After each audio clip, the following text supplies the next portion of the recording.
New Thought Media Network. We are a global broadcast network of positive music, media, and entertainment, inspiring humanity's evolution along the journey of enlightenment and creating a world of love, peace, empowerment, and prosperity for all. New Thought Media Network. Positively inspiring.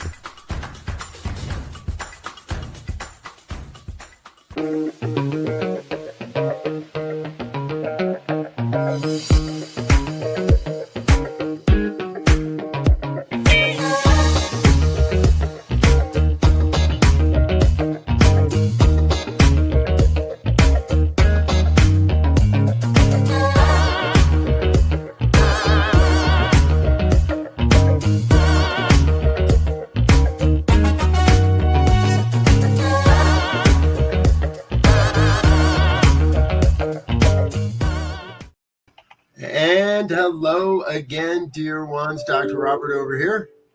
Rev Z right here. And I'm Rev Martine. And hello. This is New Thought today for May 20th. Oh my gosh, it's almost the end of May. May 20th, 2025. Thanks so much for being with us here, folks. We get a chance to connect with leaders and the New Thought folks from all over the movement on this program. And today our guest is Reverend Martine Bernard. So I'm going to let her do a quick intro of herself and share just a little bit. Tell us a little bit about yourself. Yes. Yay infinite. Oh, today's a great day. I like to say that life is good no matter what. I began my New Thought journey by picking up The Power of Decision, which was written by the great Charles Raymond Barker, and at the library when I was 19, and that followed with Louise Hay's book, You Can Heal Your Life. And I said, is there a church of this stuff? Because it was so cool to have come across this positive psychology. I didn't know what to call it, having been raised very Caribbean Catholic. So I am a patient descent and grew up in a pretty religious home. Loved going to church, but felt like something was missing. I wanted to know, how could I change my thinking? And so that's how it all began many years ago, and I've been on the path for a while now. So excited. Beautiful. Well, we're excited to have you here, and we're going to learn a bit more about you and your ministry. And here's the sneak peek, folks. Reverend Martine's bringing a new show onto the network here in just a few weeks. So we've been in pre-production, and we're all excited about that. Yes. But we're not going to talk about that until later, a bit after. So you said that you found New Thought Religious Science through Charles Barker. Is that correct? Yes, Charles Barker, but it was I didn't really know that there was a church or a spiritual community. I mean, back then everything was called church, and just loved the book, was searching for more, and happened to pick up Louise Hay's book, You Can Heal Your Life. What's funny about that is that I would go to a wonderful New Age bookstore cafe. I'd go and study there. And on the way to the ladies' room, there was this book facing out that was saying, you can heal your life. And I was like, heal your life? What does that mean? I can heal my life? Isn't my life kind of set with my genetics, with my culture, with the world as it is? What do you mean I can heal my life? So eventually I stopped arguing with the book and just bought it and read it. I was 19. A lot of its concepts were over my head. Well, I should say I was arguing with a lot of it. But one thing that I really got deeply attracted to was this idea that I could create my reality. At the time, and we're talking about the 90s, there was a lot of bad propaganda around Haitians, or there were lots of Haitian immigrants coming to this country, and they were called boat people, the boat people. Yeah. So they were landing on the shores in Miami. They were being sent back. So growing up, there was, Haitians are boat people, Haitians, and then there was also maybe the end of the AIDS epidemic, because that was the 80s, so this is the 90s. So Haitians also brought AIDS. So it was really hard being a young person of Haitian descent. So I felt really bad about myself. And many of my friends would say, don't tell people you're Haitian. So it's really funny that Haitians have come back. And now we eat cats and dogs. It's always something. Well, back then, it was AIDS and boat people on cardboard, pieces of cardboard coming to America. So as a young Haitian American girl, I was just like, oh, this is miserable. And when I read that book, I was like, oh, I can feel good about myself. Oh, I can create a positive reality. I don't have to stay in a victim mentality. So when I read the book, I looked in the back and I found that there was a church of the religious science church. And I think I said something to my mother about having to study or go to the library on Sunday so I wouldn't have to go to Catholic Mass. And I went to a service. And that's how it all began. I was a closeted New Thought attendee. Yes. I love it. Yes, Wow. very closeted in my household. I had to be. Yeah. But see, I would love to say that it was more. I would say it was incubated. You were in an incubator, and it was Yes. That whole thing of cultivating and developing until it was time to be seen, so to speak. Yes, exactly. And it's really sweet because my mom, who is a very religious, I call her a mystical Catholic, said to me, well, God was doing something and you went to that other church, but I saw you making a difference. So I said, okay, Jesus, I'm okay with it. That was exactly my question. What was the conversation like when your mom finds out you're sneaking away from the big guy and off into those heathen type churches? Or Exactly. It was really tough at the beginning. It was definitely tough. There were quite a few discussions, heated discussions.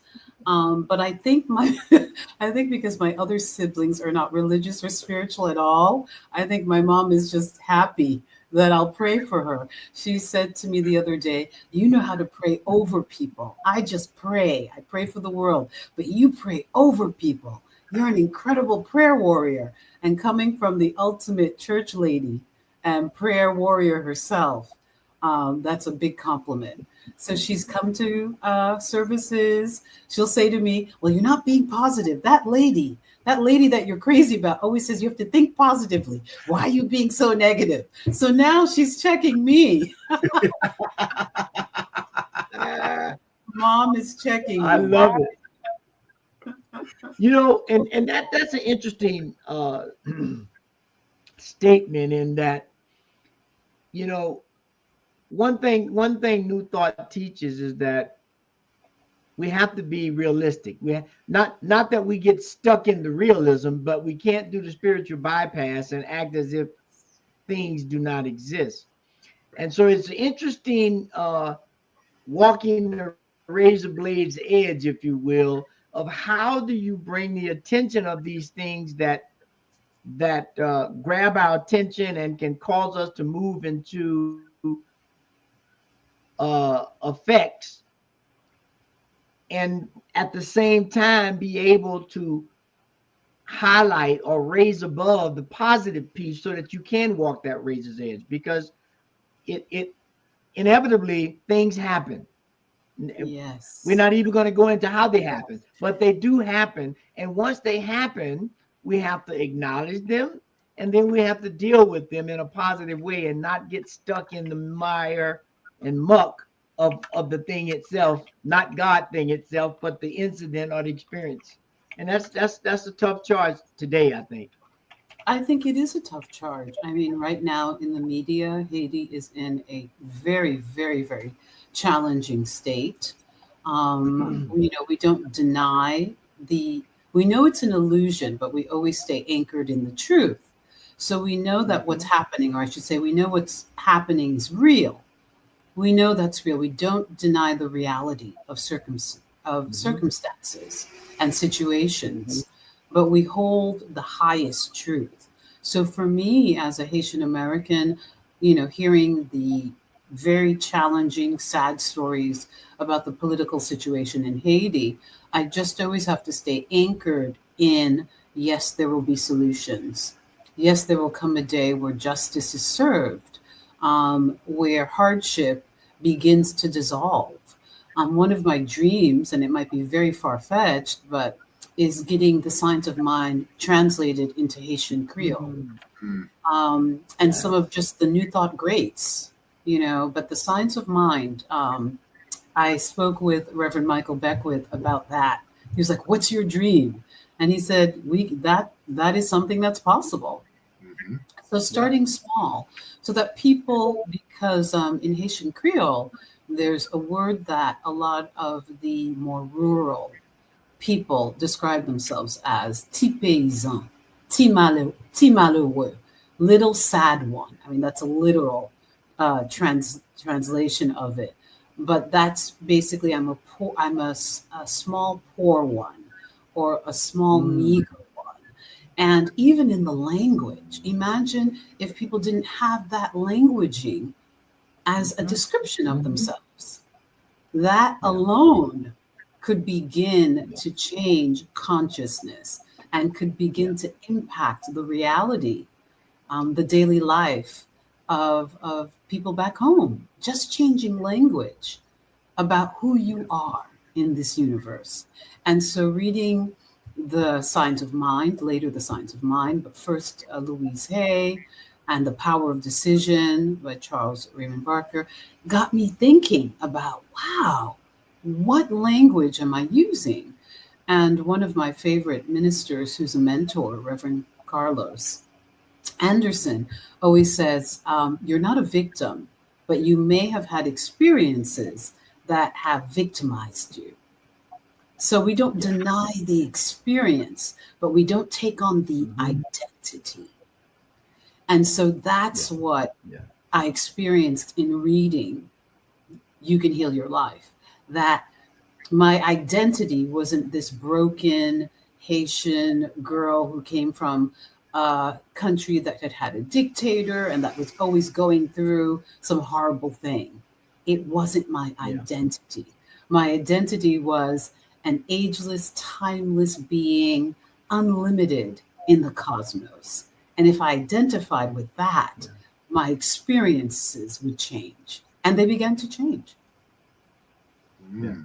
But and that's excuse me, that's powerful, in that when I look at the BIPOC community, and I think about, for most of them, and I can definitely speak for the Black and brown to a little more succinctly, but the culturation, if you will, of those individuals and communities to think less of themselves, to take on titles of meekness or weakness or less than, over generations, it becomes second thought, right? And so what we learned in New Thought is this idea of change your thinking, change your life. And so when you made that statement about the little, because I think about, some of my older relatives in North Florida who, I had a couple of grandparents who were slaves. And I think about how they were culturated and how they were taught to look at themselves, and how the mothers were taught to look at their sons and daughters in terms of the role they should play and how they should speak. This teaching has the ability to transform that. Yes. And it is probably a scary notion to some of those that are in power, because that could flip a switch overnight. And if that switch gets flipped, rather, there's a new ball game going on. And that's one of the things that keeps me moving forward in this teaching, is that this has the power to do that overnight. That is so inspiring, because you're 100% correct, Rev. You're 100% correct, because that's what it did for me. sometimes I get my Haitian card revoked. Sometimes I get my Black card revoked. Because when you become, when you are part of this philosophy, some people think that you don't take the causes or the problems as seriously. I like to say in my sermons, I wear my race and my gender as a loose garment, not because I'm in denial, but I just can't buy into the identity all the time that I'm limited by this box that says that I'm a Black woman, immigrant descended from a country that is just constantly having problems. If I identified with that, for me, that's a limiting concept. I'm more than that. And it doesn't mean that we don't stand up for injustice or protest or sign petitions or do whatever our hearts calls to us to do in the face of oppression or injustice. But I get very cautious of overly identifying with, for me, and I know that many people may have issue with this, but I don't overly identify with my gender and my race. I know that I'm a soul having a human, incarnation. And I've chosen the flavor. I decided to, and I like it. I enjoy it a lot. But is it who I am? I'm going to shuffle off this mortal coil, let go of this vehicle at some point. So I try to stay anchored in the truth. And what I've found is that it's helped me to experience a lot of joy, a lot of prosperity, creativity, well-being, and peace in my life, and higher self-esteem as well. My self-esteem began to lift as I began to see myself as more than just a Haitian American girl that comes from a messed up little country in the Caribbean. Yes. Yeah.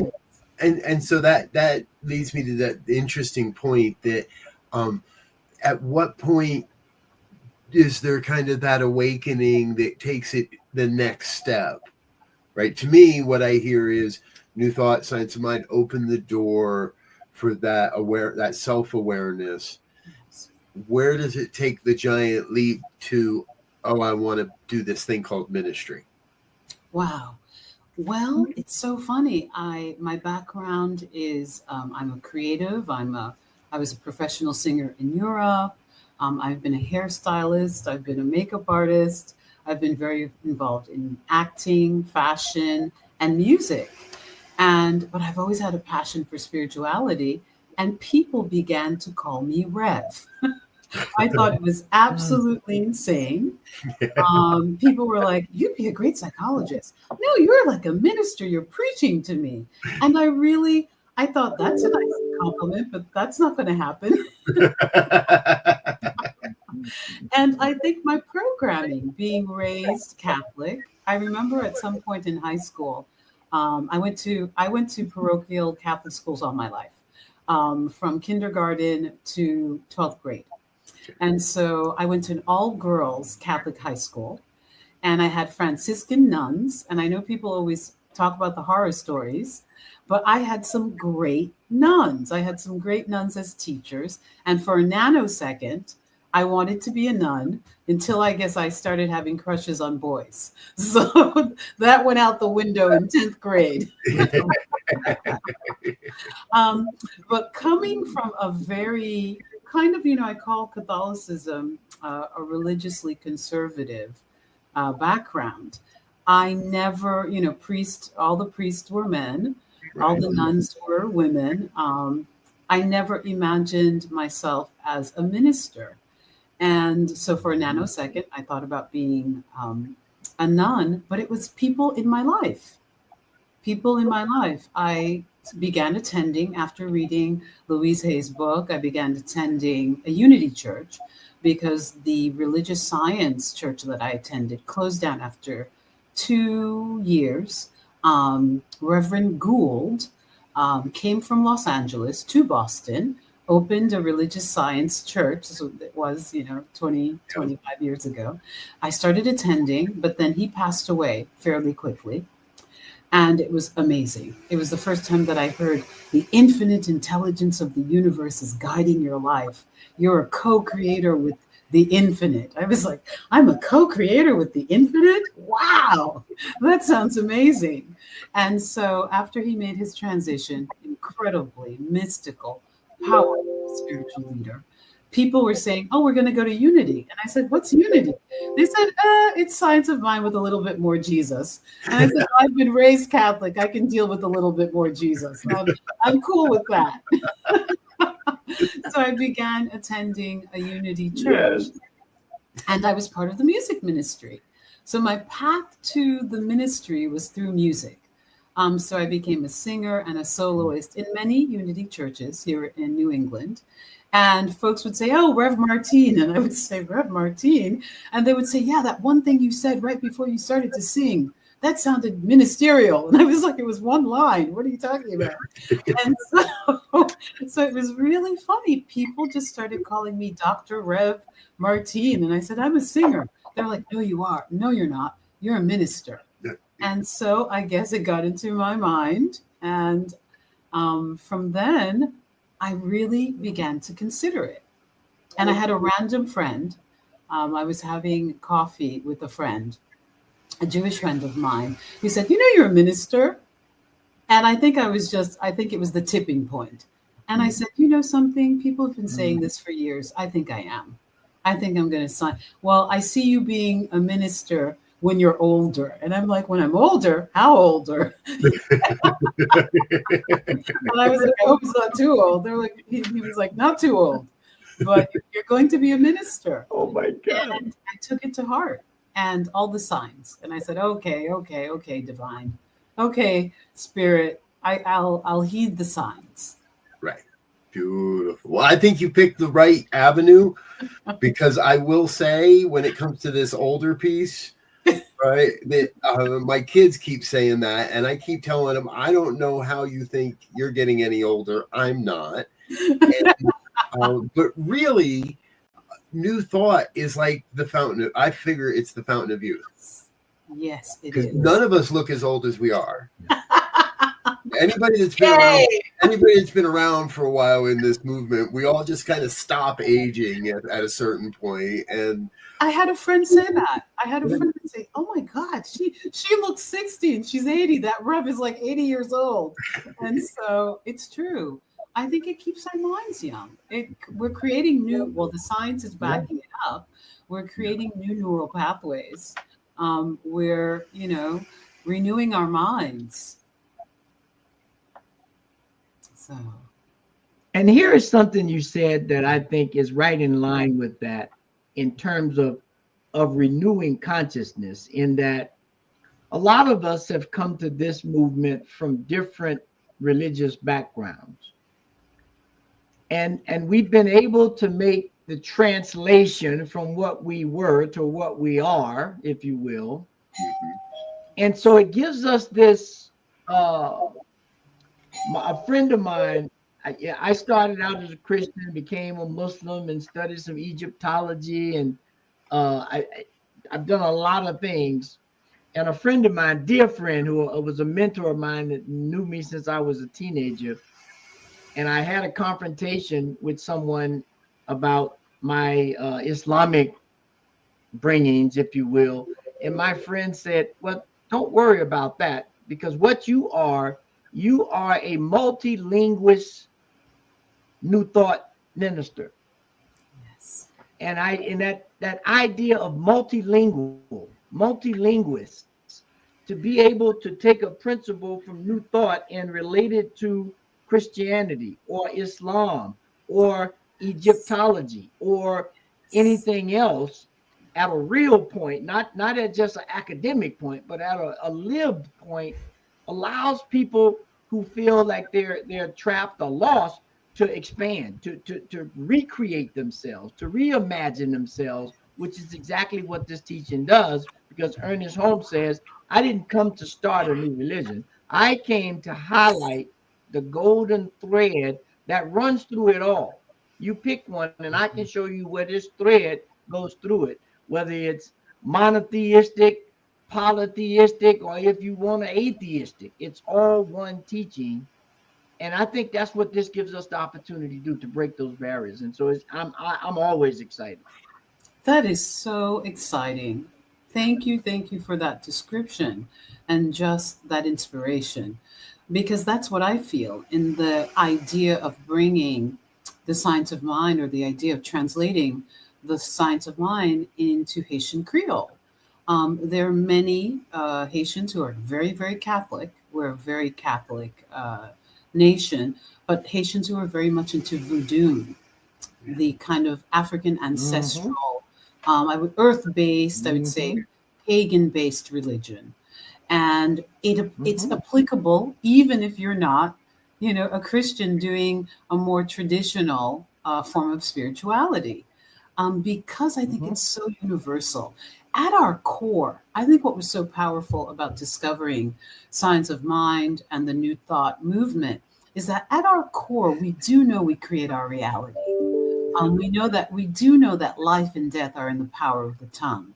We do know that our attitude, every human being instinctively knows that their attitude, wow, I've been really negative lately. No wonder I got into a car accident. We know it instinctively because we are spiritual beings having a human incarnation. So it's something that resonates with everyone. That's why I feel that this is the best kept secret. It needs to be everywhere in the world. It needs to touch so many lives, because as Ernest Holmes had desired, it's a school, it's a curriculum for life, if we're willing to use it. And so it can be applied anywhere. I have a friend who is working with a group of students in Nigeria, via social media and bringing the science of mind. And she said these young folks are on fire for the science of mind. They're quoting it.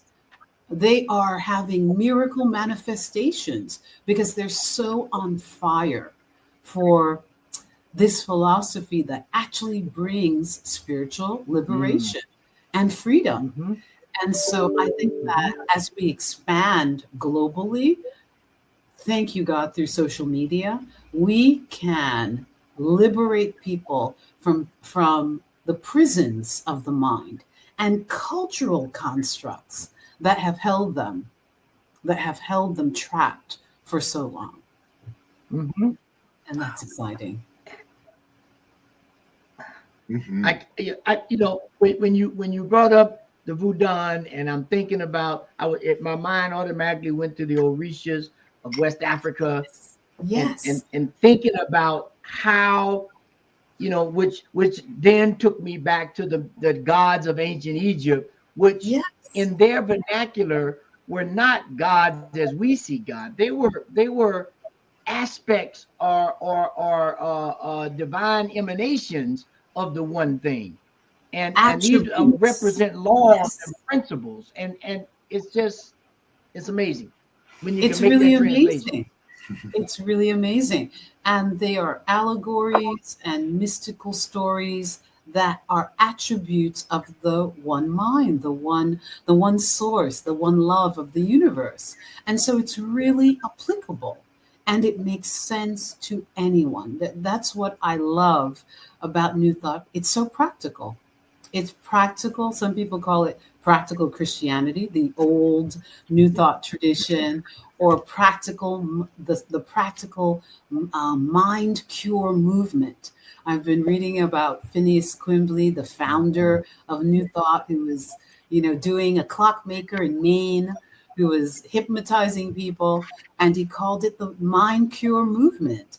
Well, everybody's looking for some kind of cure from something that ails them, and this is it. It will cure your mind. It will cure your mind. There we go.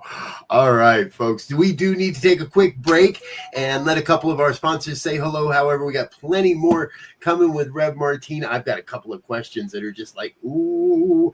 And we're going to share a little bit more about your upcoming program and what Martine's doing here to support the network. So we're going to take a quick break. We'll be back in just a minute or so with some more, but please stay tuned. Stay with us. We'll be right back after these messages.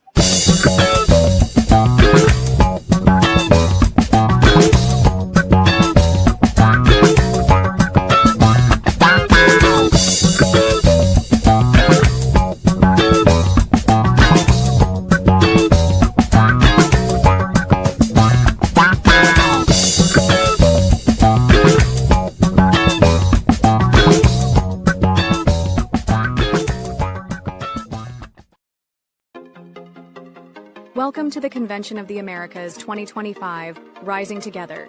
Join us for a truly bilingual retreat experience on the shores of the beautiful Lake Chapala, Mexico. July 22nd through July 26th, 2025, at the Hotel Villa Monte Carlo in Jalisco, Mexico. Featuring Reverend Jeffrey Ryan, Dr. Jose de Lira Sosa, Reverend Dr. Kathy Ann Lewis, Reverend Dr. John Waterhouse, and Reverend Dr. David Bruner. Registration is now open, and payment plans are available. Simply visit www.conventionoftheamericas.com. Come be part of a transformative gathering with powerful presentations, workshops, networking time, and just good old relaxing and connecting. Plus, you can learn more about the science of mind and how to live this powerful philosophy in your life. Transform your life at Convention of the Americas 2025, Rising Together.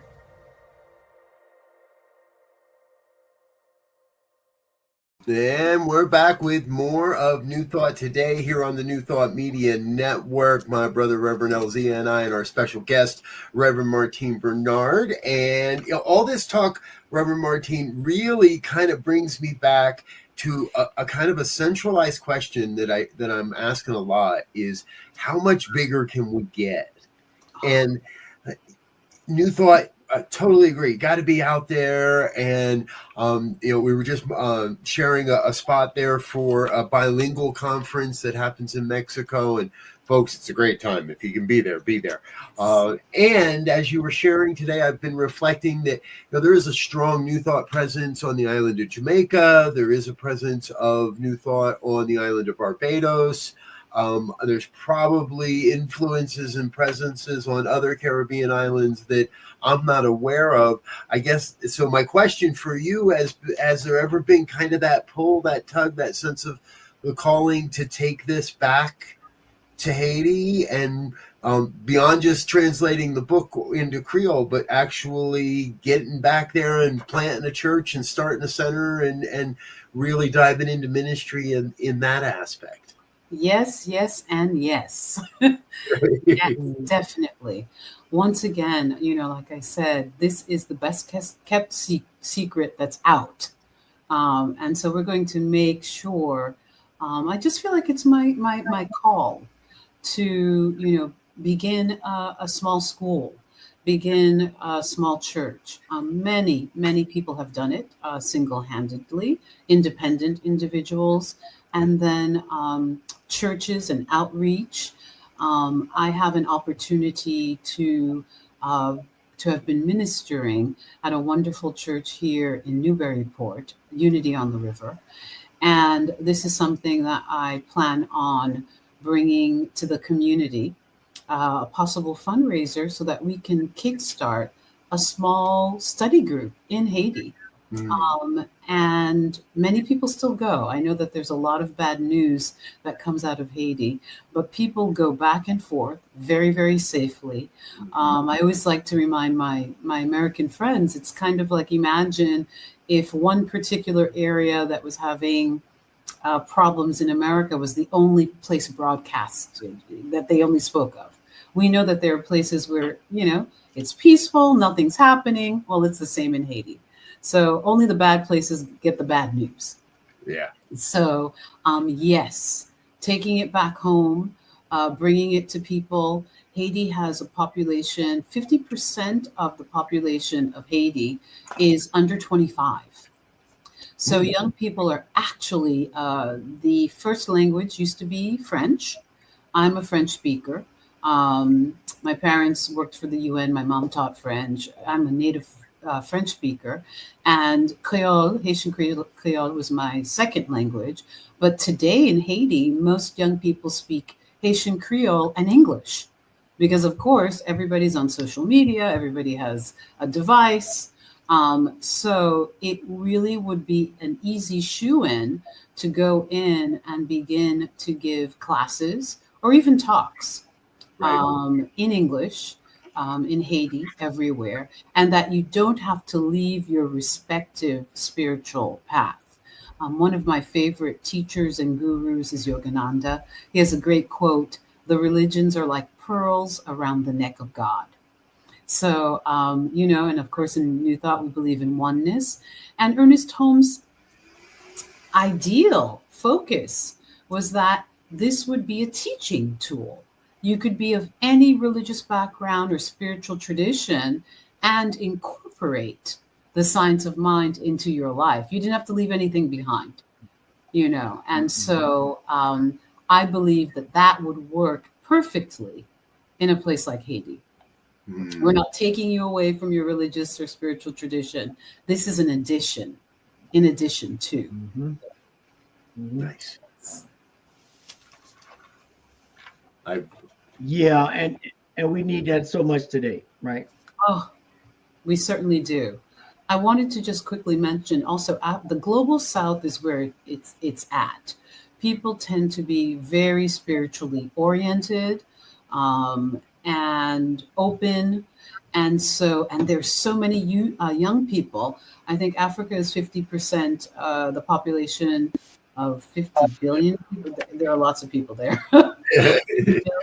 I don't know how many million are really open to the new, to the cutting edge, And I think it's time. Our time has come for this movement.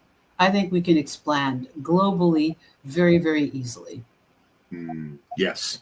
Yeah. Having been to Kenya and knowing that there's presence in South Africa, again, these global spots that are ready for this kind of evolutionary step in consciousness and in thinking. Well, because so many people in the global South or BIPOC people have been told that they are their circumstances. So if you're growing up in a circumstance where there's poverty, where there's a lack of education, that's it. There's no hope. That's all you'll ever get. And our philosophy is the counter narrative to that programming.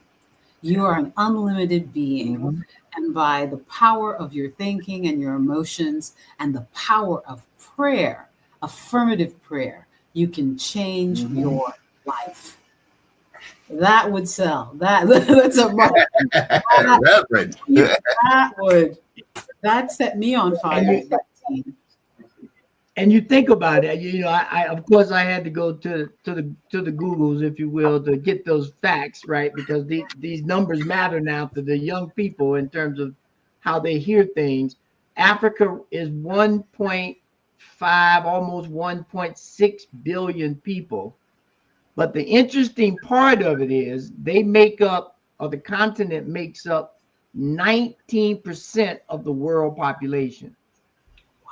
So almost 1/5 of the world population is in Africa.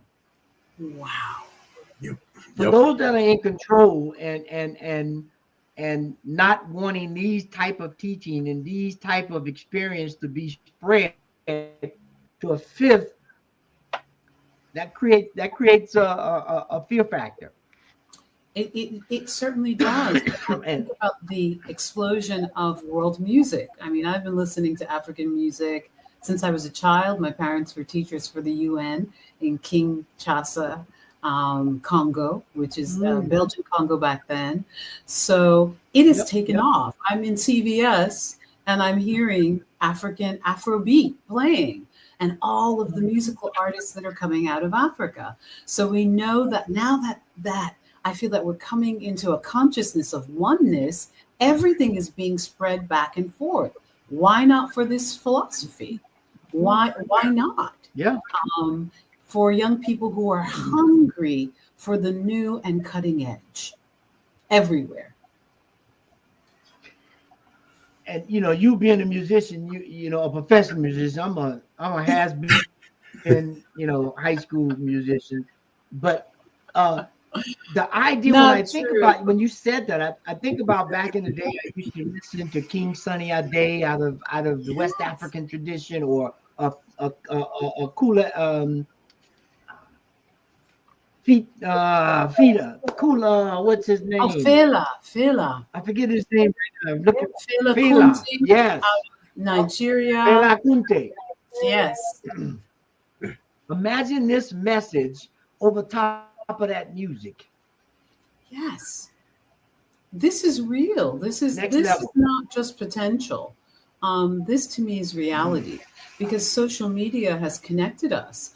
And a lot of the young people, or people in general, I would say modern folks today, want something that's more progressive. I always say, not throwing the baby out with the bathwater. I loved going to church. I've always been a spiritual person, but I needed more. And the more I needed wasn't for me to love Jesus more. I love Jesus, I love God, but I'm still sad. I just went to church all day and I'm still feeling like a victim. What's missing?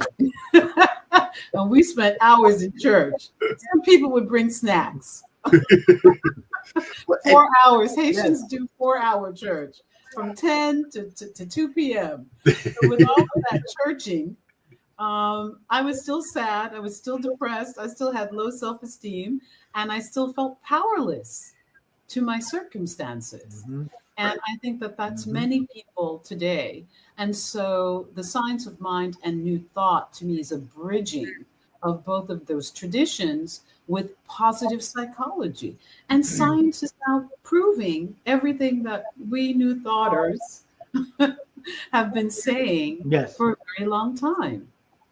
They can even test it in brain waves. And the parts of your brain that light up when you're coming from fight or flight, that's the amygdala, the lower brain stem. When you're coming from positive thinking, critical thinking, that's the frontal cortex that lights up. So there's science to prove this now, something that the ancients were saying forever, and what we've been saying in our spiritual tradition. We have reached that point. Yes. Where science and spirituality are walking hand in hand. Yes, they truly are. We do say that on this program quite a bit. Quite a bit. It's facts. It's facts. So this makes it attractive. It makes our movement very attractive. Yes, exactly. I'm just thinking that, just looking at the numbers, 1/5 of the population south of the equator. Right. And we know that the numbers wise, we don't even need everybody to believe. We just need to get to that tipping point in consciousness where this becomes the prevalent thought pattern. And we see that happening in North America a little bit, in specifically in Hollywood and in the entertainment industry, and more and more and more. It's hard to turn around and not see the new thought message in popular culture, in television, in movies, and coming out of actors, out of actor. And I mean, look at McConaughey. I was watching. I shared this the other day. I was watching a series of Tony Robbins things over the weekend. And Matthew McConaughey is part of it now, and he's talking and he's sharing. And somebody in the chat box is like, "Why doesn't this guy have a church?" And I'm sitting there going, "Because we've got it." And tell me where you live, man. I'll tell you where there's a church that's saying exactly the same thing these guys are saying. But I think the bigger thing is, people have outgrown that old method and that old concept of church, and it's got to take on new form. And that's what New Thought Media Network's about. And I don't want to lose sight that you have a show coming up. Yay! To premiere a program with you, Rev Martine. And before we run out of time today, We're having a great conversation. Yes.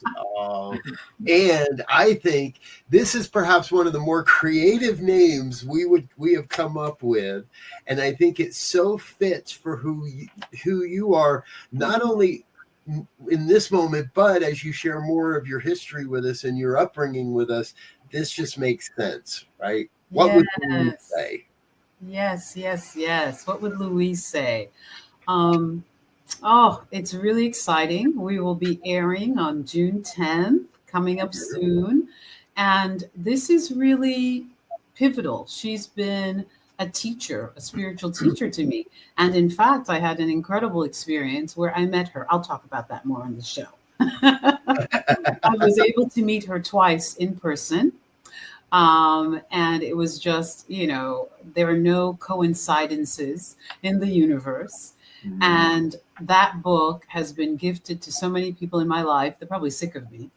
But what would Louise say? I'm so excited because the show is about letting people know that Louise Hay was actually a science of mind minister and practitioner. Some people know, but we want to bring this legacy back to Centers for Spiritual, Living. And why not? She's part of our foundation. She's part of our legacy. She wrote her wonderful book that's been translated into 90 languages and has sold over 90 million copies. Her book and her workshops are actually very, very popular in India.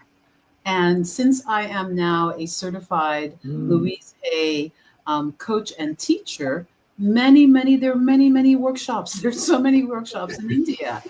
So this is something that I just want to bring to our movement, re-inspire us to connect with Louise and to talk to people who've been influenced by Louise's work, which is rooted in the science of mind.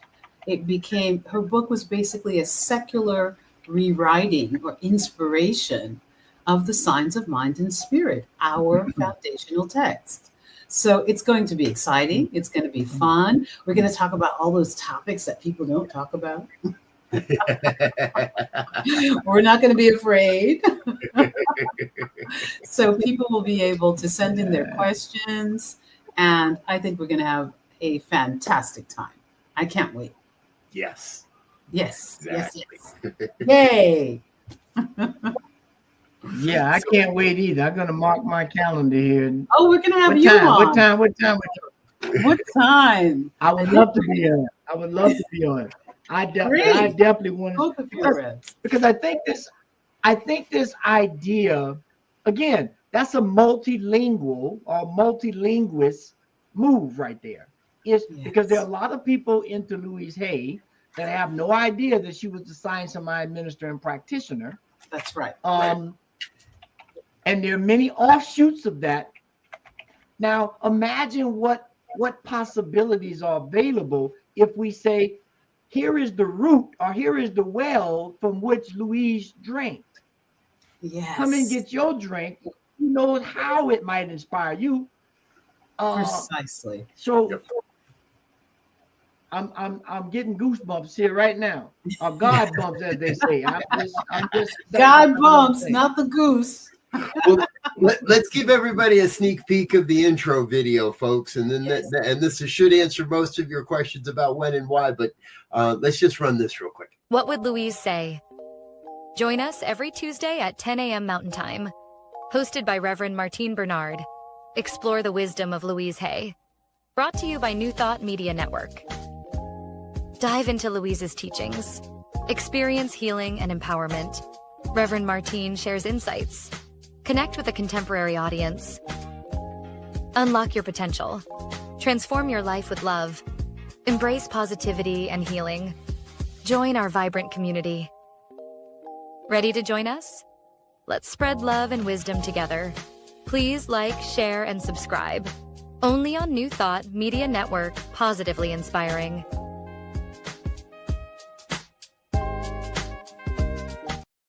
Oh yeah, that's definitely the draft edition of that video, though. I need to update the That's last still scene. fabulous to me. It looks great, Rev. Well, and there's something in there that has been special in creating this program with you and helping to nudge this along. I don't want to take credit for it, but because the idea has been yours all along, and I realized this recently.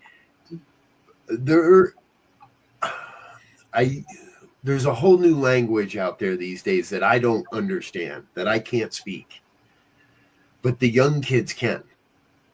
The generations younger than I can speak that language and understand that language. And I saw this really great video the other day. It was an older guy, and he came into a speech and used all the terminology of all the like inner millennial lingo to give his speech.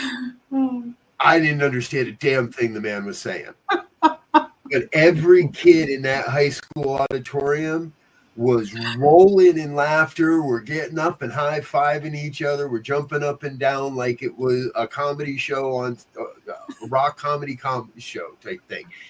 And we have to be able to begin to translate to a younger generation. Yes, we do. I also saw a stat recently that under 15, our country is predominantly illiterate. Under the age of 15, we are functionally an illiterate society. Our kids are not learning how to read because of devices and video and TikTok and everything's audio input and visual input anymore, that kids are starting to lose how to read. And I don't want that to happen, but it does directly point to it's going to be harder and harder for a 17, a 15, a 19-year-old young girl from a nation that gets picked on to find this work if we have to rely specifically on the written word and on books. So what you're doing is bringing this into a modern vernacular, a new language, a new way to share this imperative work. It doesn't require us to sit down and start telling people, okay, turn to page 53, go down to paragraph 4. Well, that's what the New Thought Network is doing. Thank you for your vision, for keeping a vision alive, and for putting out shows and for supporting this idea.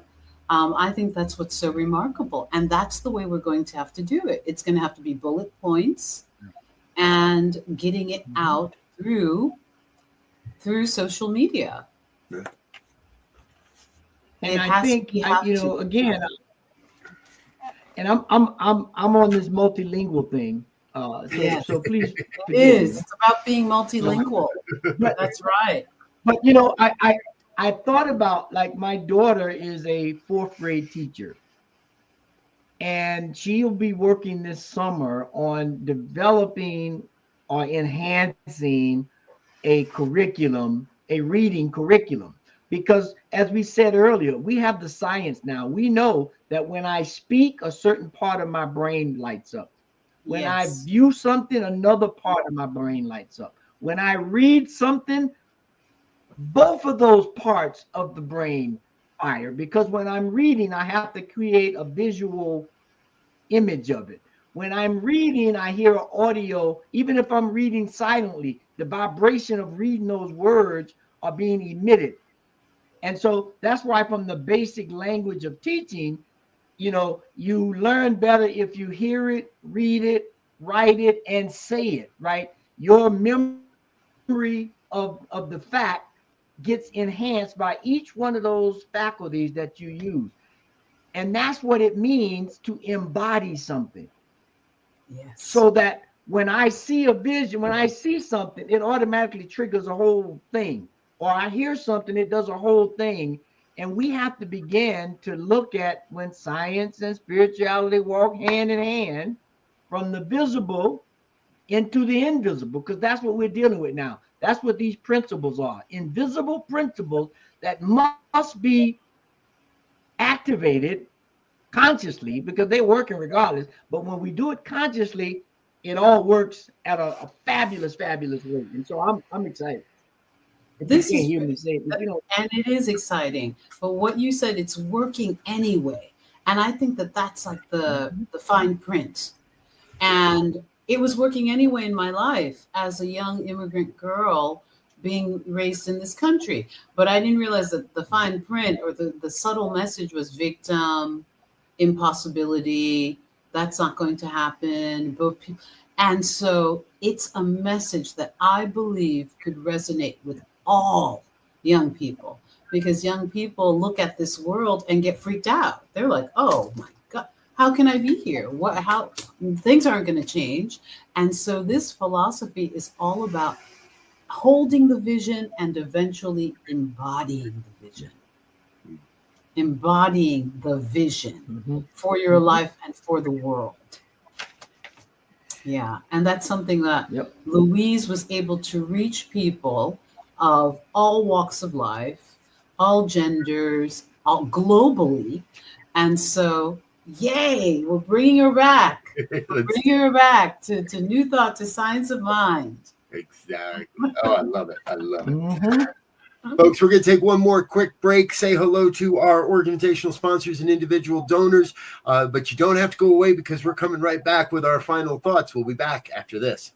Please help us say thank you to our organizational sponsors, including the Hefferland Foundation, Affiliated New Thought Network, International New Thought Alliance, Science of Mind Archives and Library Foundation, Center for Spiritual Living Denver, Center for Spiritual Living Midtown, New Thought Philadelphia, Planned Happiness Institute, Summit Center for Spiritual Living, One Heart Retreats, Center for Spiritual Living on the Lake, Unity Kitchener, Unity Spiritual Center Ottawa, Om Center for Spiritual Living, Satya Center, Begin Within Ministries, Center for Spiritual Living North Jersey, Unity of Savannah, and the Center for Spiritual Living Seattle,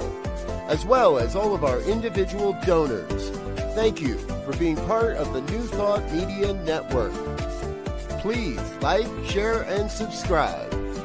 New Thought Media Network, positively inspiring. Yes. Thank you to our organizational sponsors and individual donors. If you'd like to become a part of the New Thought Media Network family and with your financial support, please head on over to our website, www.ntmedia.org/donate. Make it a monthly donation if you would. We'd love your support. Thank you. All right. Rev Martine, I have a feeling we're going to have you back again and again and again. So I'm not even going to ask if you're going to come back. We'll just figure out afterwards when you're going to come back. Yes, I'd love to come back. Folks, if you're catching us near the end of the broadcast, remember, as soon as we're done, it'll go live again on our YouTube page, and you can check out the replay on our YouTube at any time. Catch up with Reverend Martine on her show premiering on June 10th. That's a Tuesday. Tuesdays at 10 a.m. What Would Louise Say? Exploring the life and work of Louise Hay with Reverend Martine Bernard.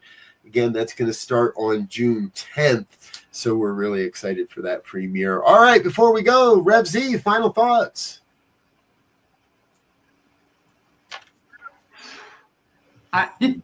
Excitement. My final thought is excitement. Because I can't put what I'm feeling into words. So I'm just going to say final thoughts.